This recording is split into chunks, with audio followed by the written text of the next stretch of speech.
बड़े बड़े महापुरुष जिन्हें अपने ध्यान में धरने का प्रयास करते, ध्यान नहीं कर पाते, उन सच्चिदानंद प्रभु श्री कृष्ण को वशीभूत करा के भक्त के हृदय में क्रीड़ा कराने की सामर्थ्य रखने वाली ये वृंदावन की रजरानी है। वायु का स्पर्श करके रज जब तुम्हारे शरीर में एक कण भी लगेगा, महामोद महामंगल। यहां भजन ना भी हो तो भजन हो रहा है, पर वैष्णव अपराध।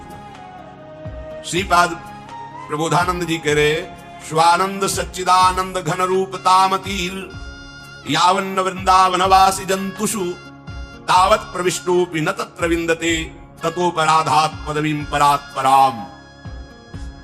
आपको वृंदावन आने का सौभाग्य मिला, आप वृंदावन वासी बने, प्रिया प्रीतम के शरणागत हुए, ये सब अलभ्य लाभ है। अलभ्य लाभ जो तुम प्राप्त नहीं कर सकते, कृपा से तुम्हें प्राप्त हुआ है।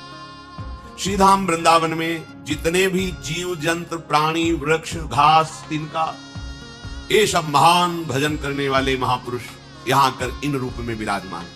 देखो उद्धव जी मांगते हैं कि मेरी आशा है कि मुझे वृंदावन की घास लता औषधि बना दी जाए। यहाँ की जो जीव जंतु है सब, एक दिन हरिराम व्यास जी की वाणी में पढ़ा, यहाँ के कबूतर शनकादि की समानता रखते हैं। ये जो गुटुरगु बोलते हैं ना कबूतर, जैसे शनकादि के दर्शन से परम मंगल है, से यहाँ के कबूतरों के दर्शन से। यहाँ की जो शुक शारिका कोकिला आदि हैं पक्षी, ये सब रस में डूबी हुई श्री जी की सहचरियां हैं।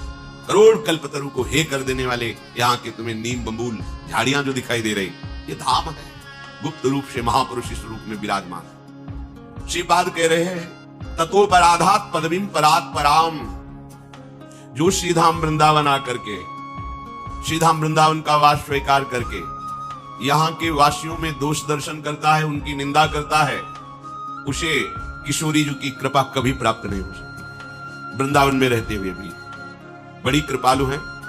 हो सकता है आपको धाम से बाहर न करें, पर आप पर राजी नहीं होंगे, क्योंकि आप उनके निज जनों में दोष दृष्टि कर रहे हैं। आप कह दो हमें तो दिखाई देता है, तुम्हारी आंख खराब है। अगर तुम्हारी आंख ठीक हो तो भगवान भागवत में, गीता जी में और भगवत प्राप्त संतों की वाणी में खूब उच्च स्वर से कहा है कि मेरे सिवा कुछ नहीं है।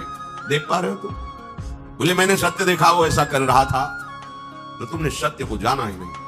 जो कर रहा था वो सच्चिदानंद श्री कृष्ण। यही देखने के लिए तुम संत बने हो, या वैष्णव बने हो, या धामवासी बने हो। उन्हीं का साक्षात्कार करने के लिए माया उसी को नहीं देखने देगी, भक्ति उसी को दिखाएगी। आप भक्ति मार्ग के पथिक हैं। आप किसी के भी दोष दर्शन देखें, आपको दिखाई दे रहा है, लौट पड़िए अपने घर में, आइए अर्थात हृदय में, और मेरा दर्शन गलत है, मेरी दृष्टि गलत है। हे प्रियाजू, मुझ मलिन की दृष्टि पवित्र कर दो। दृष्टि पवित्र हो गई तो संपूर्ण वृंदावन क्या, ब्रह्मांड में एक श्री कृष्ण के सिवा, एक प्रिया प्रीतम के सिवा कुछ नहीं। चिद चिद लक्षणम सर्वम राधा कृष्णमयम जगत। स्वानंद सच्चिदानंद घन रूपतामति। ये श्रीधाम वृंदावन अपने स्वरूप की प्राप्ति करा देता है यहाँ के वासियों को। यहाँ के वासी साधना करके स्वरूप को प्राप्त होते हैं, ऐसा वर्णन नहीं। साधना के लिए तो कहा, भ्राता समस्तान्य साधनानि विहाय वृंदावनम स्वाश्रयस्व यथा तथा प्राक्तन वासना वसात शरीरम वाणी हृदयम विचेष्टताम।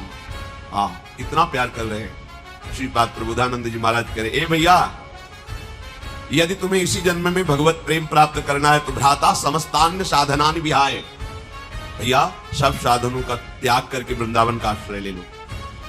ध्यान दीजिए, ये वो महात्मा बोल रहे हैं जो हजारों को ब्रह्मबोध कराकर मुक्त कर दिया।